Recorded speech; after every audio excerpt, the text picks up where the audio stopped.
3 invités avec nous chaque soir pour décrypter les mouvements de la planète marché. François Collet est avec nous, le directeur adjoint de la gestion de DNCA. Bonsoir François. Bonsoir Grégoire. Alexandre Taïeb nous accompagne également, gérant chez Sycomore Asset Management. Bonsoir Alexandre. Bonsoir Grégoire. Et Alain Dubrul avec nous également. Bonsoir Alain. Bonsoir Grégoire. Ravi de vous retrouver, vous êtes directeur de la gestion de Claresco. Commençons par le chiffre important du jour, l'inflation américaine. 2 mois de surprise à la baisse sur l'inflation américaine. Est-ce que ça permet de restaurer la confiance qui avait été perdue sur les 3 premiers mois de l'année, du point de vue de la Réserve fédérale américaine, François? Et est-ce que ça a fini de lever les derniers obstacles qui permettront à la Fed d'enclencher un mouvement dans les prochains mois? Oui, je pense clairement que c'est un soulagement pour les marchés. La Fed avait besoin de ce chiffre pour confirmer la désinflation, qui est un processus enclenché depuis maintenant un peu plus d'1 an. Alors, on peut toujours regarder dans les détails et c'est ça qui fait l'intérêt de notre métier. On peut se rendre compte que finalement les chiffres sont effectivement en dessous des attentes, mais très légèrement en dessous des attentes. On fait moins 0,1, le moins 0,1 c'est moins 0,05 et puis arrondi. Donc les arrondis aident un petit peu le print du chiffre, mais c'est de bon augure pour la Fed. Tant mieux pour elle. Ça lui permettra de baisser ses taux. Ce qu'on voit aussi nous chez DNCA, c'est qu'il y a une certaine un nouveau pattern de saisonnalité qui s'est mis en place sur l'inflation américaine, qu'on a globalement des surprises haussières en début d'année et des surprises un peu moins haussières à partir de la deuxième partie de l'année. D'accord. Mais c'est vrai que c'est de bon augure pour la Fed et oui, ça devrait ouvrir la porte à une baisse des taux. Juillet, ça nous paraît un peu trop tôt, clairement. Pour une question de calendrier, pour une question de calendrier, pour une question 30 et 31 juillet, la Fed. En fait, il y a 2 raisons pour lesquelles la Fed pourrait baisser ses taux d'intérêt. La première, c'est la désinflation. Et c'est effectivement pour cette raison qu'elle baissera ses taux d'intérêt. Et il n'y a pas d'urgence. On a quand même eu 4 chiffres consécutifs trop hauts. On a 2 chiffres plus bas, c'est une bonne chose. Donc ça permet à la Fed de dire qu'elle va baisser ses taux d'intérêt. Néanmoins, il n'y a aucun caractère d'urgence à le faire. L'économie américaine n'est pas au bord de la récession. Et ça, c'est la deuxième raison pour laquelle la Fed pourrait être amenée à baisser ses taux. C'est si on avait des craintes de récession, d'envolée du chômage. Oui, là, on aurait urgence à baisser les taux, à faire éventuellement des mouvements de 50 points de base, mais on n'en est pas à ce niveau-là. C'est important de préannoncer les choses. Donc oui, Jérôme Powell va nous annoncer qu'il baissera les taux sans doute au mois de septembre, à moins d'une catastrophe d'ici la réunion de la fin du mois de juillet. On devrait rester sur un statu quo. Et vous dites la Fed à ce stade n'est pas à 2 mois près en termes de timing pour toujours espérer s'offrir un soft landing de l'activité économique américaine. La balance des risques reste quand même suffisamment équilibrée. Ou est-ce qu'il y a un risque naissant quand même d'une Fed qui pourrait, le 18 septembre, puisque ce sera la date de la première baisse de taux de la Fed, de toutes choses égales par ailleurs, qui pourrait à ce moment-là apparaître un peu en retard peut-être par rapport à la situation de l'inflation et de l'activité américaine? Franchement, 25 BP sur 2 mois, c'est pas ça qui changera la face de l'économie américaine. Donc je pense vraiment que c'est surtout de la communication vis-à-vis du marché. On parlera peut-être des marchés equity tout à l'heure. Le S&P est en hausse de 19% depuis le début d'année.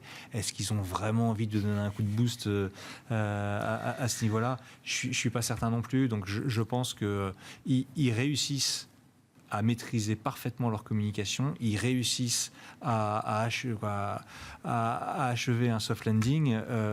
Pourquoi se précipiter ou trop tarder, mais toutes les portes sont ouvertes pour une baisse des taux au mois de septembre plutôt qu'à la fin du mois de juillet. C'est sûr que la perf du S&P 500 ne fait pas partie des sujets d'inquiétude. En revanche, ce qui est intéressant, c'est sur la séance du jour, c'est de voir que le S&P fait rien, quand le Russell 2000 et les small cap américaines, elles, rebondissent très fortement de 2,5-3%. C'est peut-être cette partie-là du marché aussi que la Fed veut pouvoir soulager à un moment ou à un autre. Oui, tout à fait. Tout à fait.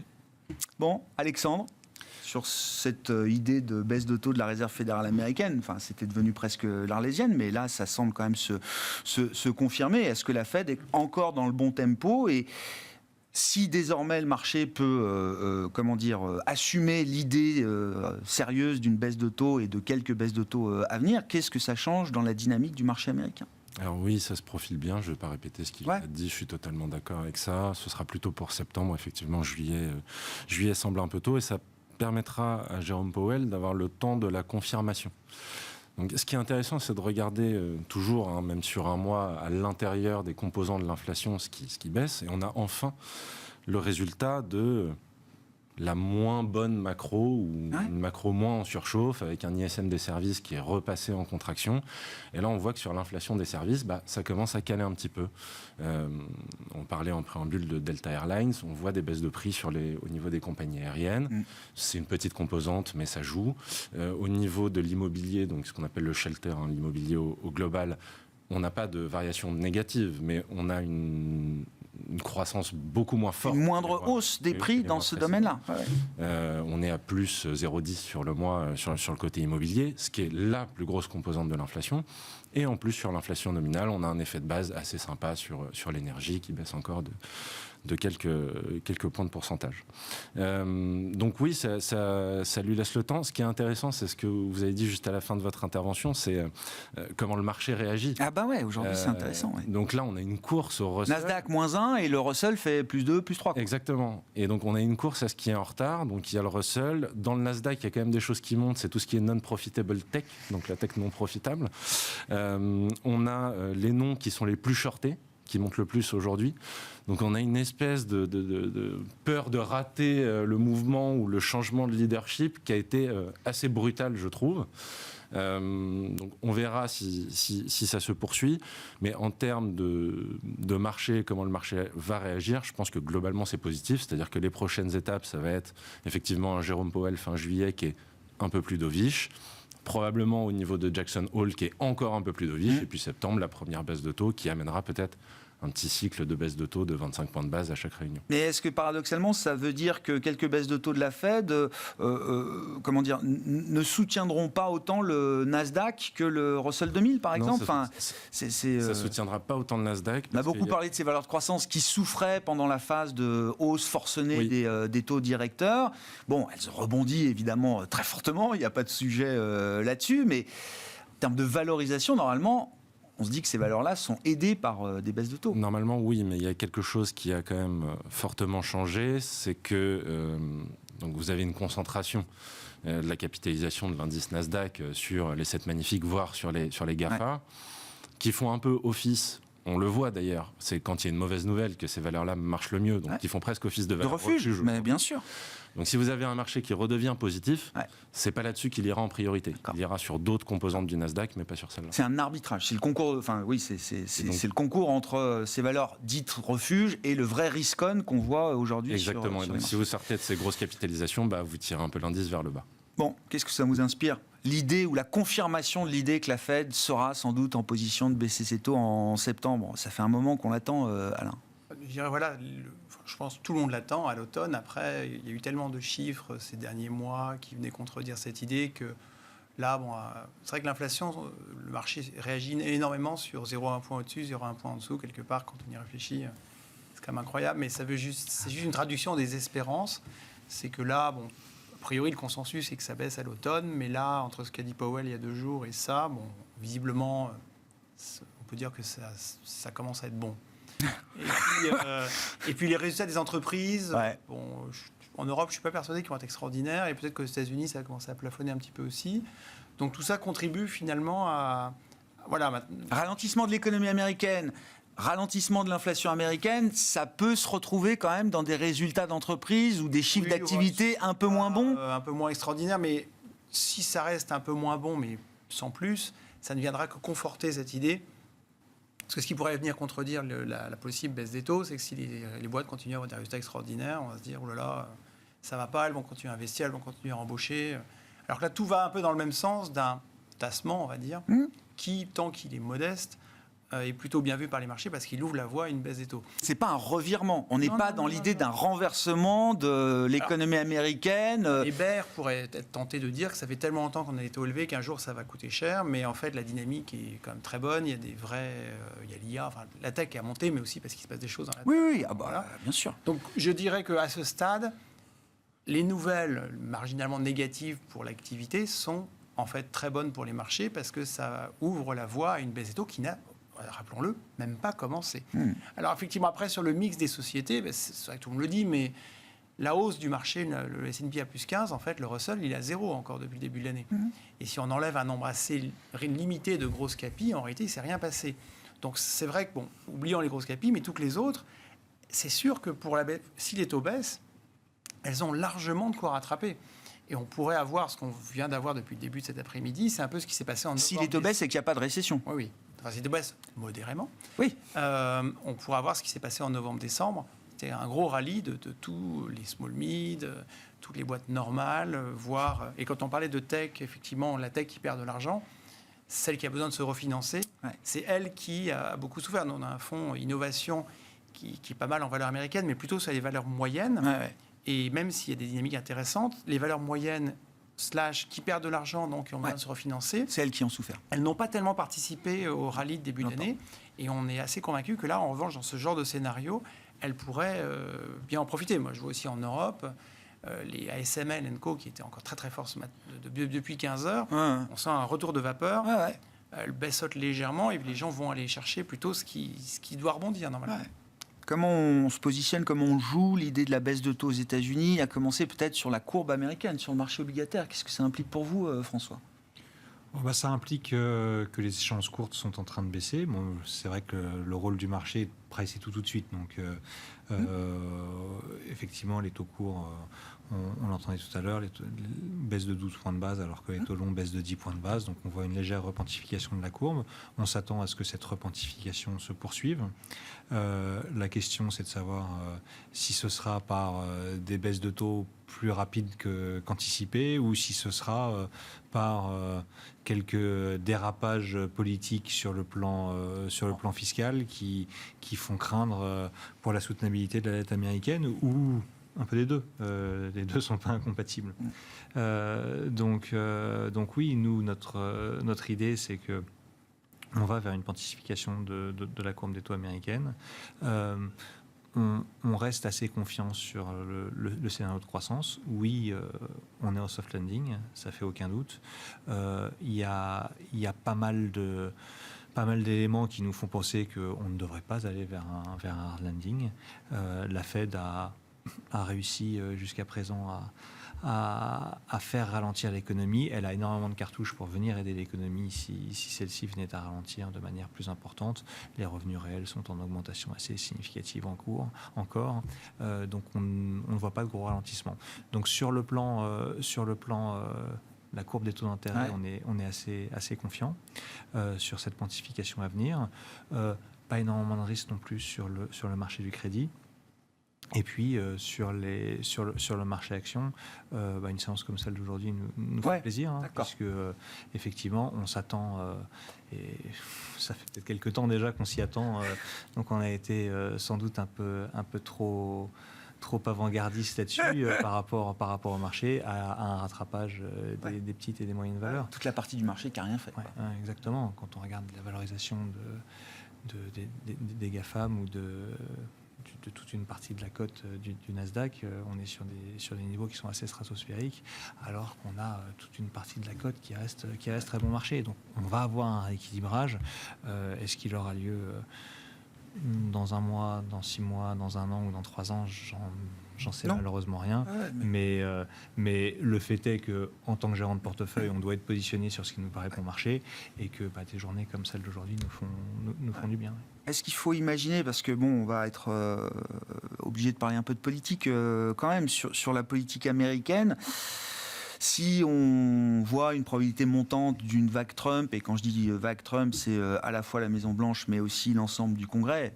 À ce stade, c'est quand même là où la probabilité semble la plus importante. Alexandre, Qu'est-ce que ça implique au-delà de la baisse de taux de septembre de la Fed, et est-ce qu'il faut se préparer à une dose de friction, de conflictualité entre la politique monétaire et une politique budgétaire telle qu'elle est signalée par Trump et ses équipes en cas de réaccession au pouvoir? Je pense. Oui. Ça a très bien été décrit sur la repentification Ouais. de la course, c'est-à-dire que c'est concentré sur un candidat qui est Trump aujourd'hui. C'est que d'un côté, il va peut-être avoir une politique fiscale jugée irresponsable ou peu responsable par le marché qui va vous faire remonter la partie longue, et de l'autre, il va faire pression sur la Banque centrale pour baisser les taux. Il l'avait déjà fait lors de son mandat de 2016. Il fait des critiques publiques de la Fed dès maintenant. Alors qu'en général, tacitement, il y a une espèce d'accord entre les politiques. Un pacte de non-agression. Voilà, il y a un pacte de non-agression entre les deux. Donc lui, il fait complètement... il fait absolument pas cas de ce pacte. Et surtout, il a la possibilité de renouveler, ou pas, Jérôme Powell en 2026. Donc il a quand même des moyens de pression. Et on a vu Jérôme Powell déjà craquer sous la pression de Donald Trump. Donc, Parlait quoi, 2018 enfin, 2019. Donc, alors qu'il n'y avait pas spécialement besoin de baisser les taux à ce moment-là, enfin de suivre ce que lui disait Trump. Donc voilà, il y a ce risque-là. Il y a même certaines rumeurs, alors je ne vais pas rentrer dans des théories du complot, mais qui disent qu'il remet en cause l'indépendance de la Banque centrale. Oui. Donc c'est un gros point d'interrogation, et c'est un point d'interrogation quand même inquiétant, à mon sens. Il est nécessaire que la Fed reste indépendante. Donc on verra à ce moment-là. N'importe quelle institution américaine se prépare à quelques coups de boutoir. Il y aura forcément des coups de boutoir. Complètement. Donc ça, à mon sens, c'est le risque principal. Même si c'est le scénario qui a la plus forte probabilité aujourd'hui, il n'est pas dit que ce soit Trump qui gagne. Finalement, cette élection présidentielle, c'est un vote presque pour ou contre Trump. Et il ne faut pas oublier que ce soit Joe Biden ou pas qui se présente, on le voit encore aujourd'hui, il a un bilan économique qui est très bon. Donc ça peut jouer en sa faveur ou en faveur du candidat qui le remplacera. Bon. C'est un problème, là, si le candidat démocrate change en cours de route dans les 2-3 prochaines semaines Alain, je ne veux pas vous emmener trop loin dans les sujets politiques, surtout de politique américaine, mais encore une fois, du point de vue du marché, des investisseurs, on voit quand même que le facteur politique est, au moins à court terme, un driver à suivre. D'un point de vue strictement économique, Trump, qu'on aime ou qu'on n'aime pas, il sera toujours pro-business, à mon avis. Donc, quelque part, ça ne peut pas être mauvais pour les marchés si c'est Trump. Et aujourd'hui, au-delà du programme de Trump, le principal supporter de Trump, c'est Biden, puisque sa faiblesse, en fait, ne le rend pas éligible. Donc, si jamais il y avait comme un nouveau candidat, on pourrait arguer qu'il y a une sorte de déstabilisation, mais en réalité, ça pourrait remettre éventuellement les cartes en jeu. La question est qui mettrait en face. C'est Hillary Trump, je ne pense pas. Hillary Trump, oui. Un peu d'un truc. Oui. Si c'était Kamala Harris, je pense qu'elle a, le vice-président est toujours effacé, mais elle n'a pas vraiment réussi, j'ai l'impression, la transformation de l'essai. Si elle avait dû être prête, non, je sais pas, on l'aurait su. Michelle Obama, par exemple, je suis pas d'accord, mais ça peut être. Voilà, c'est le genre de trucs qui peuvent changer éventuellement, une sorte d'inconnu, enfin pas inconnu, mais une sorte de. Oui, une incertitude qui peut changer les choses, mais à ce stade, pour l'instant, c'est Trump de toute façon. Donc, oui. Enfin, le consensus est sur Trump. Oui. Et sauf miracle, pour l'instant, c'est ça qui va arriver. Donc, comment vous voyez d'ailleurs les marges de manœuvre de la Fed au-delà de septembre et peut-être une autre encore d'ici la fin de l'année? Parce que je vois quand même que là, sur le print, c'est des mouvements de court terme, mais le marché est tout de suite tenté d'augmenter encore un peu plus la probabilité, le nombre de baisses de taux qu'on aurait en 2025. Ça se renforce à chaque fois. Et c'est vrai que il faut imaginer un monde où ce soit possible quand même, François. Et je crois que jusqu'au taux terminal, c'est 200 points de base de baisse de taux qui sont anticipés par le marché partant de 5,25, 5,50 quoi. Oui, tout à fait. Il faut les placer quand même, les 200 BP. Oui, bon, ça paraît pas impossible. Ouais. Si l'inflation retourne vers 2%, il n'y a pas de raison de voir des taux courts américains qui restent au-delà de 4%. Ça fait des taux réels de court terme qui seraient un peu trop élevés. Donc non, moi, vraiment sur les anticipations de taux courts du marché, j'ai pas grand-chose à redire. Ouais. C'est en ligne avec ce que vous imaginez. C'est en ligne avec ce qu'on imagine. Bon, après, se posera la question de savoir effectivement si on a les mêmes personnes à la tête de la Fed ou pas. Je pense que paradoxalement, si on devait avoir Donald Trump qui était élu président avec les pleins pouvoirs, ça pousserait peut-être la Fed à être obligée d'être plus au quiche parce qu'une politique budgétaire très expansionniste, parce que peut-être une perte de confiance dans le dollar, dans la monnaie, et que il est possible que les marchés américains soient en train de changer de paradigme et soient en train de passer d'une réaction ou d'un mode opératoire qui est celui d'un marché développé vers celui d'un marché émergent. Et des conflits entre l'exécutif et la banque centrale, il y en a dans beaucoup de pays émergents. On le voit au Brésil aujourd'hui, on l'a vu en Turquie pendant pas mal d'années. Et on sait qui a le dernier mot in fine, ça reste toujours l'exécutif en général. Ça n'a pas été le cas dans les pays développés jusqu'à présent, où c'est la Banque centrale qui garde la main. On verra s'il y a ce switch. Je pense que ce sera quelque chose de très important pour le statut du Trésor américain, enfin des treasuries, du dollar, etc. Tout à fait. Pas la première fois qu'on entend l'idée, alors ça paraît un peu grossier de dire que les États-Unis seront perçus peut-être demain comme des émergents, pas sur le plan du PIB par habitant, j'imagine, mais sur la question de l'indépendance, des institutions, des garanties, etc. Effectivement, il y a des lignes qui vous placent dans un camp ou dans un autre. On va dire les choses comme ça. Tiens, parlons de l'Europe et de la France. Comment vous avez vécu la première séquence, ce que j'appelle la première séquence avant les rendez-vous de l'automne, autour évidemment de la trajectoire des finances publiques françaises, qui, je le rappelle, continue de s'aggraver. Sur les 5 premiers mois de l'année, l'exécution budgétaire est encore pire, alors à la marge, que ce qu'on a observé sur les 5 premiers mois de 2023. Donc le compteur qui tourne, il est là, François. Le marché, effectivement, attend de voir avec grande sagesse, j'ai envie de dire. Comment on imagine la suite, et est-ce qu'il y a déjà une perte de statut pour l'OAT française qui est, j'allais dire, presque irrémédiable, en tout cas qui ne sera pas corrigée là dans quelques mois ou voire quelques trimestres et même peut-être quelques années? Alors il faut avoir une capacité de projection, un esprit d'imagination assez important aujourd'hui quand on regarde la politique française, parce que c'est vrai que d'un jour à l'autre, les choses changent. On voit beaucoup de gens qui pensent qu'ils ont pu gagner cette élection, d'autres qui pensent que personne ne l'a gagnée, et in fine, les implications peuvent être importantes sur la trajectoire du déficit. Néanmoins, indépendamment de la trajectoire à venir, la trajectoire actuelle est mauvaise. Je pense que on s'achemine sans doute vers 2 scénarios possibles. Soit un scénario où le NFP est nommé à la tête d'un gouvernement qui tiendra le temps qui tiendra, mais qui ne sera pas forcément très positif pour l'évolution des finances publiques françaises. Soit le NFP n'est pas nommé au pouvoir et on risque d'avoir quelques débordements sociaux. Donc, dans les 2 cas, on est quand même sur quelque chose de plutôt négatif, à notre sens. Pas du bruit positif, oui. Non, c'est pas du bruit positif, c'est du bruit négatif. Je pense que l'épée de Damoclès de l'élection présidentielle de 2027, tout le monde l'a en ligne de mire. Elle pourra éventuellement être avancée, cette élection présidentielle. Donc, il me paraît assez difficile d'imaginer un retour du spread OAT-Bund sur ce qu'il était avant cette séquence. Il est aujourd'hui, il s'est resserré de quelques points de base depuis c'est plus large entre les 2 tours. Mais il faut avoir en tête, moi j'aime bien le regarder, pas uniquement ce spread de T-Boone, mais le regarder aussi par rapport au spread BTP-Boone, par rapport au marché equity, par rapport à l'ensemble des Nos concurrents sont là aujourd'hui, j'ai envie de dire. Hein.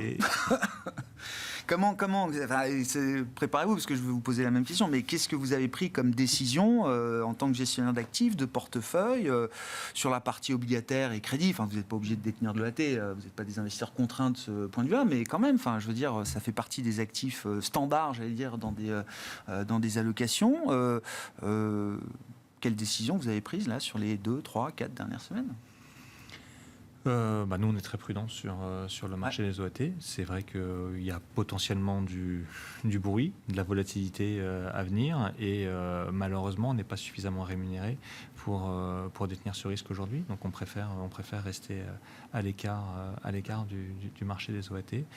Peut-être qu'il y aura des jours meilleurs pour y revenir, mais aujourd'hui, le pricing de marché ne nous paraît pas suffisamment représentatif du risque que l'on prend quand on investit sur la dette de l'État français. Et sur d'autres actifs français, la partie action, impossible de ne pas être sur les actions françaises, bien sûr. Alors, mais oui, sur la partie action, c'est un peu différent parce que d'une part, les actions françaises sous-performent quand même très fortement le reste des actions européennes depuis le début de l'année.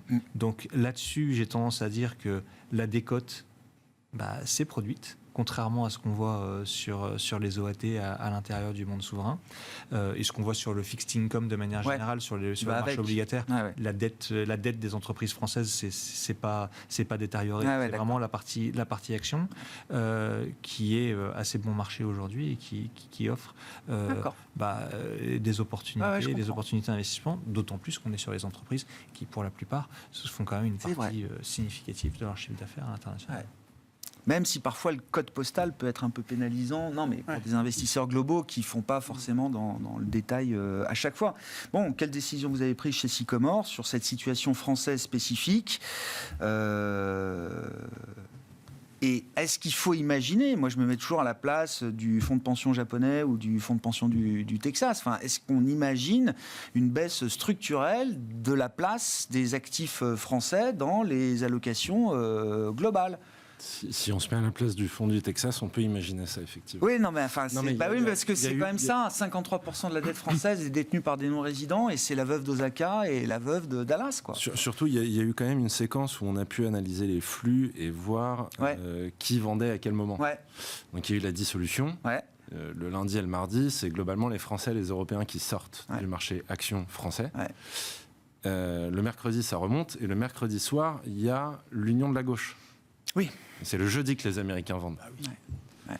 Donc en fait, il est là le sujet. Ouais. Est-ce que le NFP va être au pouvoir ou pas ? Pour l'investisseur global, c'est ça la question. Pour l'investisseur global, c'est ça. Est-ce qu'il y a une rupture dans la conduite de la politique économique française, ou est-ce qu'on reste dans quelque chose qui navigue à la marge, quoi ? Et c'est même historiquement, c'est le seul événement que j'ai trouvé où un facteur politique a un impact un peu plus long que le court terme. C'est 81, l'élection de Mitterrand. Oui. Donc il y a quand même un parallèle.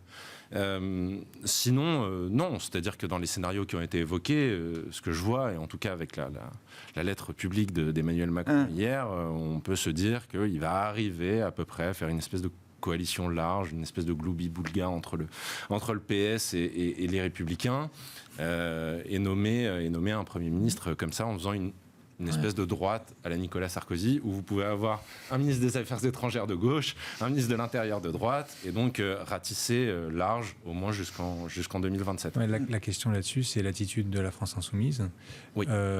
Et est-ce que vont faire les gens dans la rue derrière ? Est-ce qu'on va avoir... Le risque social, le risque de... Oui, mais justement, s'ils se marginalisent et qu'ils sont définitivement exclus de l'axe républicain, c'est exactement ce qui est recherché. Le problème, c'est qu'aujourd'hui, le divorce au sein de la gauche est difficile à faire. Oui, mais dans un premier temps, si on a effectivement beaucoup de monde dans la rue, je ne suis pas sûr que ce soit vu positivement par les marchés ou même par les chefs d'entreprise. Moi, ce qui m'intéresse, si j'étais investisseur obligataire, c'est quand même de comprendre les garde-fous qu'il y a, quelle que soit la gouvernance politique demain. Encore une fois, je veux dire, en absolu et en relatif, la trajectoire de finances publiques françaises est un sujet d'urgence. La base de négociation que propose Bruxelles, c'est ce que rapportait Bloomberg ce matin, c'est plutôt que de revenir sur les 3% en 3 ou 4 ans, on vous propose de le faire en 7 ans. Et pour ça, c'est 15 milliards d'euros de correction de l'exécution budgétaire par an. Est-ce que ça, c'est quelque chose qui paraît réaliste, réalisable, quelle que soit la plateforme politique demain? Est-ce qu'il y a des garde-fous sérieux qui permettent d'encadrer ce chemin-là? Ou est-ce qu'il faut imaginer que non, on ira chercher et tester toutes les possibilités avant de revenir dans ce chemin-là? Disons que ça fait à peu près 40 ans qu'on fait un peu n'importe quoi et que tout le monde s'en fiche. Oui, mais on avait la stabilité politique qui permettait et le poids qui permettait de s'offrir ce genre de comportement. Alors, par rapport à ça, moi je dirais que les 65 bips de spread, c'est presque comme s'il ne s'était rien passé. Nous, on est sorti de l'OAT française il y a oui, 6 semaines. Beaucoup me disent que c'était les 40 BP avant qui étaient anormaux. On était sorti avant les élections, de toute façon, donc avant la dissolution, etc. Mais je dirais maintenant... pour moi, il y a deux scénarios, effectivement. Soit un scénario plutôt NFP. Oui, mais on l'a dit, oui, je suis d'accord. Là, je pense que ça va aller beaucoup plus bas. Mais en même temps, ce qui s'est passé en Angleterre montre bien que s'il y a une perte totale de confiance des marchés, un gouvernement ne peut pas tenir, sauf à aimer le Venezuela, mais il y a des limites, je pense. Et puis sinon, ça peut être un gouvernement peut-être plus à droite, avec une certaine orthodoxie budgétaire. Alors, ça ne plaira pas à LFI, mais ils seront dans la rue, mais ce n'est pas ça la République, a priori. Et donc, on est sûr de l'orthodoxie budgétaire. Enfin, la plateforme du RN. Enfin, je suis désolé. Non, pas le RN, non, mais un gouvernement. Ah bah oui. Non, mais moi, ce que j'ai aimé dans les élections, c'est à droite, oui. Si le RN avait été proche de la majorité sans l'avoir, quelque part, pour faire un arc républicain contre le RN, il aurait fallu accepter LFI. Là, la bonne nouvelle de ces élections, de mon point de vue, d'un point de vue marché, c'est qu'on peut faire une majorité sans LFI et le RN. Après, c'est effectivement très compliqué d'accoucher de ça, forcément. Mais à partir du moment où c'est possible, ça laisse un espoir aux 65 bips. Ok. Pour moi, les 65 bips jouent le fait qu'on va avoir un gouvernement, entre guillemets, raisonnable, qui fera ce qu'il peut. Il ne va pas forcément faire une politique très austère pour réduire la dette, parce qu'en France, on ne sait pas faire, mais au moins, il stabiliserait. Ah, là, je crois qu'on demande de. Oui, je crois que le marché, la demande du marché qui devra être satisfaite, c'est pas juste de stabiliser, je crois, à un moment quand même. Pour résumer, si on avait toujours eu Macron, il aurait fallu trouver 20 à 30 milliards d'économies. Oui. Et les autres, ils proposent que des dépenses. Alors, non, mais oui, d'accord. Bon. Bruxelles nous propose un plan en 7 ans. Donc, c'est déjà une base de négociation qui. Et puis après, il y a l'autre partie. Qui semble intéressante, sur laquelle il va falloir discuter. C'est que. La raison pour laquelle on est très sympa avec les États-Unis quand ils ont des gros déficits, c'est qu'on se dit qu'ils vont être capables de nous sortir une croissance inattendue avec leur boîte de techno. Nous, c'est bien mais il faut aussi que les entreprises se développent et soient capables de créer de la richesse. Ça, c'est une autre question aussi. Il y a peut-être aussi moins de garde-fous disciplinaires autour de la dette américaine. Il n'y a pas la procédure de déficit, etc. Enfin, il y a des warnings, mais il n'y a pas... Bon. Alexandre. Je reviens juste sur la question précédente sur le positionnement, parce que j'aurais juste voulu terminer rapidement. Ah oui, sur la qui a vendu action. Oui. Il y a un élément qui a été dit par François juste avant qui est intéressant, c'est-à-dire que premièrement, on a des opportunités. Deuxièmement, on a une tendance qui prévaut depuis le Covid sur le CAC 40 qui n'a absolument pas été remise en cause par la baisse récente. Et donc, nous, on va se concentrer sur des entreprises qui ont effectivement un business essentiellement international, qui font du rachat d'actions, souvent c'est annoncé, donc s'il n'y a plus de flux, autant que ce soit les entreprises elles-mêmes qui le font, et celles qui versent de gros dividendes. On pense que c'est un petit peu plus sécuritaire, au moins en transition, avant qu'il y ait un nouvel élan un peu plus positif. Le côté positif, moi, que je retiens de cette dissolution, c'est que ça a mis en lumière le problème du budget français, beaucoup plus qu'avant. Donc là où, même si on n'avait pas eu la dissolution de l'Assemblée, il faut quand même savoir que sur les 3 dernières années de son mandat, il n'y avait aucune réforme d'envergure de prévue, à part celle de l'assurance chômage, c'était la dernière. Oui. Bon, là, il en faut d'autres réformes. Donc, à un moment donné, ça va être nécessaire. Il va falloir les faire. Au niveau européen, est-ce que ça peut... et le choc d'incertitude généré par la France et également le résultat des élections européennes. Ne l'oublions pas, tout part de là pour la France, mais enfin, l'Europe est en train de recomposer son Parlement, bien sûr, et toutes les postes clés, les institutions qui suivront avec une nouvelle commission qui sera installée en novembre. Est-ce que ce nouveau paysage politique remet en cause certains thèmes d'investissement pour vous ou pas, Alexandre, si vous voulez garder la parole? Ça remet pas spécialement en cause. Alors déjà, j'attends de voir le paysage politique, Ouais. au final, au moins le gouvernement. Il y a une nouvelle peut-être au niveau de l'Europe aujourd'hui qui m'a marqué, c'est une espèce de pré-annonce de von der Leyen qui nous explique qu'elle prépare une espèce de Big Bang budgétaire pour l'Europe et que ce serait plus un montant déterminé, mais projet par projet en fonction de si vous respectez ou pas les critères. Donc ça change quand même pas mal la donne. D'accord. Cadre un peu plus coercitif de ce point de vue-là. Exactement. Ouais. Donc ça, je trouve ça assez intéressant. Elle interviendra à Strasbourg la semaine prochaine, donc j'attends de voir ce qu'elle va annoncer. Bon, sur l'Europe, si vous souhaitez, Alain, puis je veux bien qu'on revienne un peu quand même sur les résultats d'entreprise. Alors ça va être la partie américaine, mais encore une fois, sur les entreprises européennes, françaises, qu'est-ce qu'on attend? Parce que c'est vrai que en plus, le sujet politique français vient au moment où le cas d'investissement européen trouvait un peu plus d'intérêt, de momentum. Il y avait ce petit décollage de la croissance, des baisses de taux enclenchées et à suivre de la part de la BCE. Tout ça redonnait pour des investisseurs globaux de l'intérêt vis-à-vis de l'Europe. Est-ce que ça, c'est déjà derrière nous ou est-ce que non? C'est quand même un chemin qu'on peut encore imaginer. Sur l'Europe, le Parlement est un peu plus à droite, mais les grandes masses n'ont pas bougé. Donc je pense que c'est la majorité reste un bloc centriste. Il y aura peut-être, sur la voiture, par exemple, l'extinction du thermique en 2035. Je sens que le Parlement serait un petit peu moins volontariste sur ces questions-là. Donc là, ce serait le seul élément de prudence. Mais sur le reste, je ne pense pas qu'il y aura de gros... Mais ça ne remet pas en cause les thèmes d'investissement qui vont derrière. D'accord. Ce sera un petit peu moins coercitif sur l'agriculture, sur les plans assiettes 2.0 pour les agriculteurs et sur la question du renouvelable. De la ferme à la fourchette, oui, d'accord. Okay. Voilà. Sinon, pour le reste, non, a priori, ce qui peut évoluer, c'est... Voilà, sur les sociétés, oui. Oui, les entreprises. On était plutôt parti sur une dynamique où les États-Unis... On révisait à la hausse les prévisions bénéficiaires des entreprises, là. Rebondissaient en partant d'une base très faible. Oui. Alors c'est vrai que là, le risque, c'est que l'attentisme pourrait un petit peu tuer dans l'œuf le début de reprise européenne. Cela dit, je ne pense pas vraiment que ça le remettra totalement en cause. Et puis, on a malgré tout, en élément de fond, ces baisses de taux qui ont commencé en Europe, qui visiblement vont aussi commencer aux États-Unis. Et ça, si on prend un peu de distance par rapport à la France, ça reste quand même du vent arrière. Donc ça va rester là. Et je pense qu'il faut quand même garder un petit peu raison. C'est des éléments de soutien qui sont très forts. Voilà. Maintenant, sur les résultats stricto sensu, je ne suis pas persuadé qu'ils vont être extraordinaires. Il y a eu, j'ai fait la liste, Dassault, Veralia, il y a eu PageGroup aussi au UK dans le monde des RH et du recrutement, Michelin, L'Oréal qui ont un peu guidé à la baisse, il y avait le gros warning de Nike fin juin, aujourd'hui c'est Pepsi et Delta qui ratent leur publication. Oui, quelques... Je ne sais pas si ça fait une tendance, mais... Forcément, ceux qui préalertent en général sont ceux qui ont des mauvaises nouvelles. Quand on alerte positivement, ça arrive aussi, mais il faut que les nouvelles soient exceptionnelles. Oui, j'entends. Donc c'est un peu dissymétrique. Mais pour autant, pour l'instant, je trouve qu'effectivement, on a plus quand même un certain nombre de warnings qui ne sont pas très encourageants, je dirais, pour la publication de résultats à venir. Et puis, par ailleurs, l'environnement peut pousser les sociétés à être aussi un peu prudentes en termes de perspective, puisque aujourd'hui, selon les scénarios, c'est pas... On le serait à moins, oui. Donc, je ne suis pas certain que la saison des résultats va être très supportive. Alors, maintenant, aux États-Unis, comme tout le monde attend la baisse des taux, si on a des résultats qui sont un peu moins bons, je comprends. Ça peut aussi soutenir la thèse baisse des taux, donc tant qu'à faire... Ça ne sera pas forcément dramatique pour les marchés, mais effectivement, pour la première fois, je ne sais pas si les résultats vont être exceptionnels. Bon, ça veut dire confirmé quand même. Comment on s'organise pour traverser cette période estivale là, sur les marchés? Est-ce que l'idée, c'est quand même tactiquement au moins, de réduire un peu la voilure? Est-ce qu'il y a des segments de marché avec lesquels on est encore particulièrement confortable et qu'on n'a pas envie de quitter aujourd'hui?